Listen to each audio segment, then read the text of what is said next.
वेदवती की कथा। एक बार कुशध्वज नाम के एक राजा थे। वे अत्यंत ज्ञानी थे, इसलिए उन्हें देवगुरु बृहस्पति के पुत्र की उपाधि प्राप्त थी। उनकी एक पुत्री थी।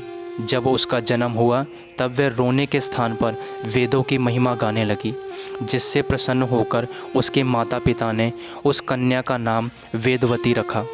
वेदवती भगवान विष्णु को बहुत मानती थी। एक बार वेदवती तप करने बैठी थी। उसे तप करते करते 3 दिवस पूर्ण हुए। वह भूखी प्यासी थी। उसके पिता कुशध्वज ने जब यह देखा तो वह चिंतित हो उठे।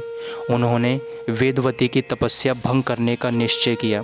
तभी वातावरण में नारायण नारायण नाम की ध्वनि उत्पन्न हुई। वह ध्वनि देव ऋषि नारद की थी। देव ऋषि प्रकट हुए और उन्होंने राजा को वेदवती की तपस्या भंग करने से मना किया और कहा कि आप ऐसा ना करिए, क्योंकि वेदवती इस समय भगवान विष्णु के तप में लीन है।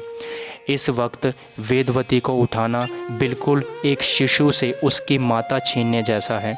इसलिए हमारा निवेदन है कि आप वेदवती को उनकी साधना से ना उठाएं। ये बात सुनकर कुशध्वज रुक गए और वह चले गए। कुशध्वज अपनी पुत्री के विषय में चिंतित थे, क्योंकि वेदवती का स्वभाव बिल्कुल भक्ति में था। वे अपने तप में अधिक लीन रहती थी।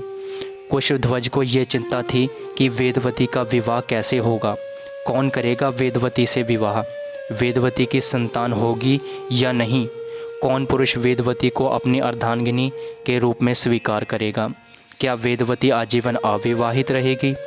राजा ने यह सारी बातें अपनी रानी को बताईं। रानी भी अपनी पुत्री के स्वभाव से चिंतित रहती थी। फिर उनके अंधकार भरे जीवन में एक ज्योति जली, जब वेदवती ने एक दिन अपने पिता से कहा कि वेदवती ने अपने आप के लिए एक वर पसंद किया है। तभी कुशध्वज यह सुनकर कुशध्वज अति प्रसन्न हुए और वह अति प्रशंसा के भाव में कहने लगे कि पुत्री, मुझे तुमसे यही आशा थी कि तुम अपने योग्य एक वर का चयन अवश्य करोगी।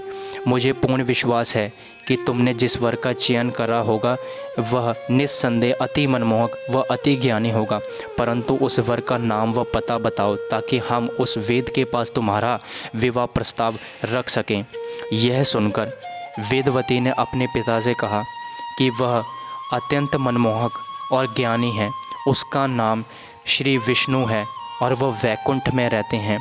यह सुनकर कुशध्वज चिंतित हो उठे। उन्हें ऐसा लग रहा था जैसे उनके पैरों के तले से ज़मीन खिंच गई हो। वह कभी शांत होते तो कभी अपनी पुत्री को निहारते।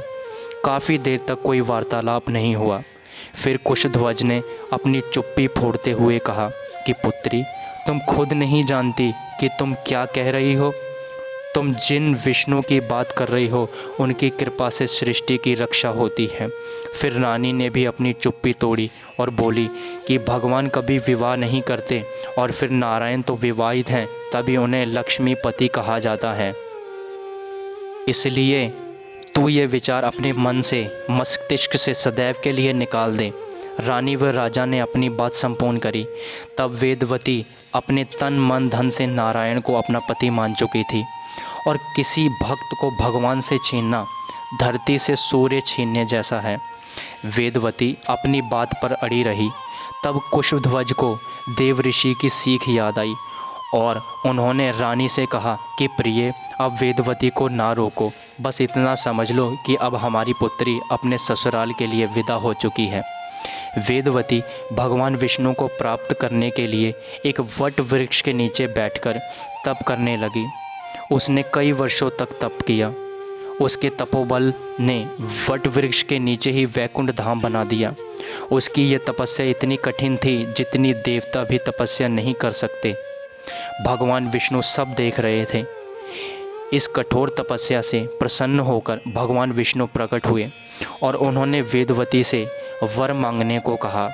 तब वेदवती ने भगवान नारायण को अपने पति रूप में मांगा। तब भगवान बोले कि मैं तो विवाहित हूँ, प्रणति मैं अपने किसी अवतार में तुम्हें अपनी पत्नी अवश्य बनाऊंगा।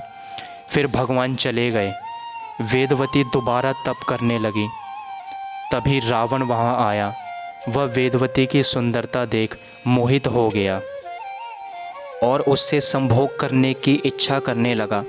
तब वेदवती ने रावण को श्राप दिया कि वेदवती ही रावण के वध का कारण बनेगी। फिर वेदवती रथ में सवार होकर स्वर्ग की ओर चली गई।